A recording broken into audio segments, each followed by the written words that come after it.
Guyana संसद में प्रधानमंत्री मोदी का संबोधन। कहा, भारत और गयाना लोकतंत्र को मजबूत कर रहे दोनों देशों ने एक जैसी गुलामी और संघर्ष देखा। पीएम मोदी ने कहा, दुनिया के लिए इस समय युद्ध का समय नहीं बल्कि झगड़ा खत्म करने का है। भारत शांति के पक्ष में खड़ा है। गयाना के जॉर्ज टाउन में दिखा रोमांचक माहौल। पीएम मोदी ने कार्यक्रम नेताओं के साथ फ्लाई पास्ट देखा। 23 नवंबर यानी शनिवार को महाराष्ट्र चुनाव का रिजल्ट आना है। महाविकास आघाड़ी और महायुति अपनी अपनी जीत का दावा कर रही हैं। इस बीच मुंबई में आज महाविकास आघाड़ी ने बैठक की। 1.5 घंटे चली मीटिंग में नतीजों को लेकर रणनीति बनी। सूत्रों के हवाले से खबर है कि जीतने वाले बागी उम्मीदवारों से संपर्क साध रही है महाविकास आघाड़ी। अपने विधायकों को एकजुट रखने के लिए होटल में भी शिफ्ट करने की तैयारी। महाराष्ट्र कांग्रेस अध्यक्ष नाना पटोले ने कहा, मतगणना के समय रखी जाएगी कड़ी नजर। कोई गड़बड़ी ना हो, इसके लिए पूरी तरह तैयार महाविकास आघाड़ी। सीएम फेस के सवाल पर नाना पटोले ने कहा, हाईकमान का फैसला मान्य होगा। 75 से ज्यादा कांग्रेस विधायक जीत कर आएंगे। नाना पटोले ने कहा, महाराष्ट्र में कांग्रेस के नेतृत्व में बनेगी सरकार। हरियाणा में जो नुकसान हुआ महाराष्ट्र यहां नहीं होगा। एग्जिट पोल पर उद्धव गुट को भी भरोसा नहीं। संजय राउत ने कहा, महाविकास आघाड़ी को कम से कम 160 से 165 सीटें मिलेंगी। नाना पटोले के दावे पर संजय राउत ने पलटवार किया। कहा, पटोले के नाम का ऐलान कर दे कांग्रेस पार्टी। नाना पटोले के सीएम पद के दावेदार पर जितेंद्र आव्हाड ने भी दिया जवाब। कहा, कोई बोलकर खुश हो रहा तो होने दीजिए। जितेंद्र आव्हाड ने कहा, विदर्भ में महाअघाड़ी को मिलेगी सबसे ज्यादा सीटें। महाराष्ट्र में महाअघाड़ी की बनेगी सरकार। एग्जिट पोल पर शिवसेना यूबीटी नेता आनंद दुबे ने कहा, नतीजों में दिखेगा बड़ा उलटफेर। वोट परसेंट बढ़ना सरकार के खिलाफ। आनंद दुबे ने कहा, एग्जिट पोल के आंकड़े झूठे साबित होंगे। महाविकास आघाड़ी की बनेगी सरकार। एग्जिट पोल के रुझानों से बीजेपी काफी खुश दिख रही। डिप्टी सीएम देवेंद्र फडणवीस ने भी कहा, महाराष्ट्र में महायुति की सरकार बनेगी। बड़े वोट परसेंट का बीजेपी को फायदा होगा। देवेंद्र फडणवीस ने कहा, सीएम पद को लेकर फिलहाल कोई चर्चा नहीं। रिजल्ट आने के बाद सब बैठकर फैसला करेंगे। बीजेपी नेता प्रवीण दरेकर ने देवेंद्र फडणवीस को सीएम बनाने की मांग की। कहा, शिवसेना को भी इस बारे में सोचना चाहिए। महाराष्ट्र के मंत्री दीपक केसरकर ने कहा कि चुनाव में भारी बहुमत से जीतेगी महायुति। विपक्ष के फैलाए झूठे नैरेटिव से लोग बाहर निकल आए। अब बात झारखंड की। जेएमएम सांसद महुआ माझी ने कहा कि झारखंड में फिर बनेगी इंडिया गठबंधन की सरकार। 51 से ज्यादा सीटें जीतेंगे। महुआ माझी ने साधा निशाना। कहा, पूरे चुनाव में बीजेपी ने सिर्फ नफरत फैलाई, हमने विकास की राजनीति की। कांग्रेस भी झारखंड में जीत को लेकर आश्वस्त। सुबोधकांत सहाय ने कहा, 50 से ज्यादा सीटें जीतकर बनाएंगे सरकार। बीजेपी भी अपनी जीत का दम भर रही है। केंद्रीय मंत्री शिवराज सिंह चौहान ने झारखंड में एनडीए सरकार बनेगी और पार्लियामेंट्री बोर्ड तय करेगा मुख्यमंत्री का नाम। जेडीयू नेता राजीव रंजन ने कहा, भ्रष्टाचारियों को जनता नकार देगी। महाराष्ट्र झारखंड में एनडीए की सरकार बनेगी। मध्य प्रदेश के सीएम मोहन यादव ने भरोसा जताया। कहा, 23 नवंबर को निश्चित रूप से खिलेगा कमल। कांग्रेस नेता भूपेश बघेल ने एग्जिट पोल पर बोलने से किया इनकार, लेकिन महाराष्ट्र और झारखंड में इंडिया गठबंधन की जीत का दावा किया। यूपी उपचुनाव को लेकर सपा नेता रामगोपाल यादव ने धांधली का आरोप लगाया। कुंदरकी, मीरापुर और सीसामऊ में फिर चुनाव कराने की मांग की। रामगोपाल यादव ने कहा कि मुसलमानों को बंदूक की नोक पर वोट डालने से रोका गया। पुलिस प्रशासन ने सारी सीमाएं पार कर दी। अखिलेश यादव ने भी साधा निशाना। कहा, सीटें हारने को लेकर घबराहट में थी बीजेपी, इसलिए उन्होंने प्रशासन को लगाया। अखिलेश यादव ने सीएम योगी पर डायरेक्ट अटैक किया। कहा, कोई वस्त्र से योगी नहीं होता, विचार से होता है। सपा सांसद अवधेश प्रसाद ने भी आरोप लगाया कि बीजेपी ने पुलिस बल के साथ वोट कब्जाने का काम किया, फिर भी वो जीतने वाली नहीं है। अखिलेश और रामगोपाल यादव के आरोपों का जवाब यूपी के डिप्टी सीएम ब्रजेश पाठक ने दिया। कहा, जीतेंगे तो सब अच्छा, हार रहे तो सवाल उठाना शुरू। एग्जिट पोल पर बोले यूपी के मंत्री ओपी राजभर, जनता को विकास चाहिए इसलिए बीजेपी को वोट दिया। यूपी कांग्रेस अध्यक्ष अजय राय ने कहा, एग्जिट पोल पूरी तरह से गलत साबित होंगे। इंडिया गठबंधन की बनेगी सरकार। मीरापुर के ककरौली में चुनाव के दौरान पत्थरबाजी का मामला। पुलिसकर्मी के सामने खड़ी 2 महिलाओं पर भी मुकदमा दर्ज। यूपी के डिप्टी सीएम केशव प्रसाद मौर्य का अटैक। कहा, करहल के अपराधियों को सपा मुखिया का संरक्षण न होता तो बेटी आज जिंदा और सुरक्षित होती। दिल्ली विधानसभा चुनाव के लिए आपकी पहली लिस्ट जारी। 11 उम्मीदवारों का ऐलान। बीजेपी कांग्रेस से आए 6 नेताओं को टिकट। अमेरिका में लगे आरोपों पर अडानी ग्रुप की सफाई। कहा, अमेरिकी कोर्ट की ओर से लगाए गए आरोप आधारहीन।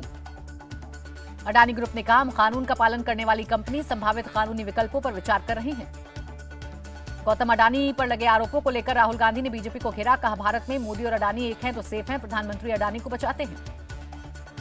राहुल गांधी ने कहा, 2000 करोड़ का स्कैम करके भी अडानी बाहर। एक सीएम 10-15 करोड़ के आरोप में जेल चला जाता है। अडानी मामले को संसद में उठाएंगे राहुल गांधी। कहा, अडानी मामले की जेपीसी से जांच हो। राहुल गांधी के आरोपों पर बीजेपी का पलटवार। संबित पात्रा बोले, झूठे आरोप लगाना राहुल की पुरानी आदत। पहले आरोप लगाते हैं फिर मांगते हैं माफी। संबित पात्रा ने कहा, रिपोर्ट में जिन 4 राज्यों का जिक्र, उनमें से किसी एक भी में भी नहीं थी बीजेपी सरकार। कांग्रेस की सरकार ने अडानी से निवेश क्यों लिया? संबित पात्रा ने कहा, शेयर बाजार में 2.5 करोड़ लोगों को भारी नुकसान। राहुल का स्ट्रक्चर भारत के बाजार पर आघात। केंद्रीय मंत्री गिरिराज सिंह बोले, राहुल गांधी अडानी फोबिया से ग्रसित। उन्हें जो लिख कर दिया जाता है सिर्फ वही बोलते हैं। आप सांसद संजय सिंह ने कहा, अडानी समूह ने भारत को बदनाम किया, पीएम को इसका जवाब देना चाहिए। अडानी ग्रुप पर लगे आरोपों के बाद केंद्र सरकार का फैसला, एयरपोर्ट और एनर्जी डील रद्द की। अडानी ग्रुप के शेयर में गिरावट का असर दिखा, सेंसेक्स करीब 430 और निफ्टी 168 अंक की गिरावट के साथ बंद हुआ।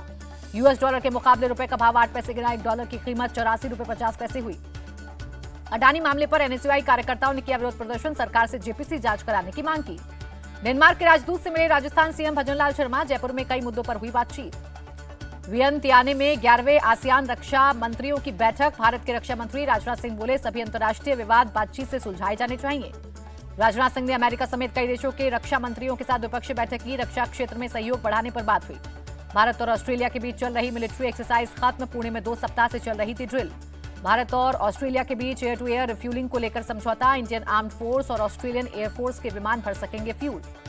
नेपाल दौरे पर Indian army chief general Upendra Dwivedi Nepali army chief से मुलाकात की, रक्षा क्षेत्र में सहयोग बढ़ाने पर हुई बात। वक्फ संशोधन बिल पर संसदीय समिति में 2 फाड़, विपक्षी सांसदों ने की जेपीसी का कार्यकाल बढ़ाने की मांग, चेयरमैन जगदंबिका पाल पर मनमानी का आरोप लगाया। जेपीसी में शामिल विपक्षी सांसदों ने लोकसभा स्पीकर से फोन पर की बात, जल्द हो सकती है मुलाकात, चेयरमैन जगदंबिका पाल बोले, समय पर ही अपना रिपोर्ट देगी committee. All India Muslim personal law board के महासचिव का बयान, का वक्फ बिल को लेकर सरकार की नीयत ठीक नहीं, विरोध के बावजूद बिल लाने की बात कर रही। कर्नाटक के कलबुर्गी में बीजेपी और किसानों का प्रदर्शन, वक्फ बोर्ड अतिक्रमण मामले पर जताया विरोध। 15 दिसंबर से रायपुर से अंबिकापुर की उड़ान होंगी शुरू, छत्तीसगढ़ सीएम विष्णुदेव साय ने दी जानकारी। जम्मू कश्मीर के पुंछ में सीएम उमर अब्दुल्ला ने की बैठक, विकास परियोजनाओं को लेकर की चर्चा। बाबा बागेश्वर की सनातन हिंदू एकता पदयात्रा, हनुमान चालीसा के साथ हुई शुरुआत, लाखों लोग शामिल। 9 दिन में 160 किलोमीटर की दूरी तय करेंगे बाबा बागेश्वर धाम से लेकर ओरछा तक हिंदू एकता पदयात्रा। इंडिया टीवी से बातचीत में बोले बाबा बागेश्वर, भारत में सिर्फ 2 जातियां, अमीर और गरीब, आम लोगों को बुनियादी सुविधाएं भी नहीं मिल रही हैं। बिहार के बोधगया में केंद्रीय मंत्री नितिन गडकरी ने 3700 करोड़ रुपए से अधिक की 6 सड़क परियोजनाओं का उद्घाटन और शिलान्यास किया। डिजिटल अरेस्ट और साइबर फ्रॉड पर भारत सरकार का एक्शन, 17,000 व्हाट्सएप अकाउंट ब्लॉक किए। दिल्ली में स्थित बीकानेर हाउस होगा कुर्क, पटियाला हाउस कोर्ट ने दिया आदेश। यूपी पुलिस भर्ती परीक्षा का रिजल्ट जारी, यूपी 15 दिसंबर से शुरू हो सकता है फिजिकल टेस्ट। यूपी में आरओ और एआरओ की परीक्षा में पेपर लीक का मामला, ईडी ने 2 मास्टरमाइंड रवि अत्री और सुभाष प्रकाश को पकड़ा। यूपी के हमीरपुर में अतिक्रमण हटाओ अभियान शुरू, मौदहा कस्बे में प्रशासन अवैध निर्माणों को तोड़ा। हरदोई में भी सरकारी जमीन पर अवैध कब्जे को हटाया गया, 3 पक्के मकान के अवैध निर्माण को तोड़ा गया। राजस्थान के नवलगढ़ में फ्लाईओवर के चौड़ीकरण का काम शुरू हुआ, अवैध निर्माण को बुलडोजर से तोड़ा जा रहा है। एमपी के इंदौर में सड़कों के चौड़ीकरण और सौंदर्यीकरण का काम जारी, 110 मकानों को तोड़ा गया। मुंबई एयरपोर्ट के पास बनी अवैध दरगाह पर चला बुलडोजर, सिडको ने पहले ही भेजा था नोटिस। दिल्ली पुलिस की क्राइम ब्रांच ने एमपी के राजगढ़ के 2 के चोर गिरोह का भंडाफाड़ किया, 4 चोर पकड़े गए, 13 सिम और 5 मोबाइल जब्त। असम सरकार ने 2 जगहों के नाम बदले, करीमगंज जिले का श्रीभूमि और करीमगंज शहर का श्रीभूमि टाउन रखा। कोलकाता से बिहार जा रही बस का हजारीबाग में एक्सीडेंट, 7 की मौत, 12 से ज्यादा लोग घायल। दिल्ली एनसीआर में नंदिनी दूध के प्रोडक्ट्स लॉन्च हुए, सीएम सिद्धरामैया ने उम्मीद जताई लोगों को प्रोडक्ट्स पसंद आएंगे। गुजरात सरकार का 11वां चिंतन शिविर सोमनाथ में आयोजित, सीएम भूपेंद्र पटेल ने सोमनाथ मंदिर में जाकर पूजा भी की। बिहार की राजधानी पटना में आश्रय गृह में फूड पॉइजनिंग से बीमार पड़ने और मौत का मामला, राष्ट्रीय मानवाधिकार आयोग ने स्वतः संज्ञान लिया।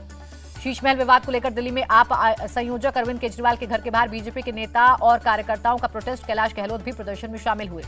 कैलाश गहलोत का दावा, 2025 में बीजेपी दिल्ली में सरकार बनाएगी, जनता दिल्ली की चाबी नरेंद्र मोदी के हाथों में सौंपेगी। कैलाश गहलोत का आप नेताओं से सवाल, मेरे खिलाफ ईडी सीबीआई का कौन सा केस बताएं। पंजाब के मोगा में केंद्रीय मंत्री तोखन साहू ने बेलर मशीन से पराली के बंडल बनाए, किसानों से पराली नहीं जलाने की अपील की। दिल्ली की सीएम आतिशी ने रोहिणी के सेक्टर 27 में स्कूल का किया उद्घाटन, कहा अच्छी शिक्षा देना सरकार की प्राथमिकता।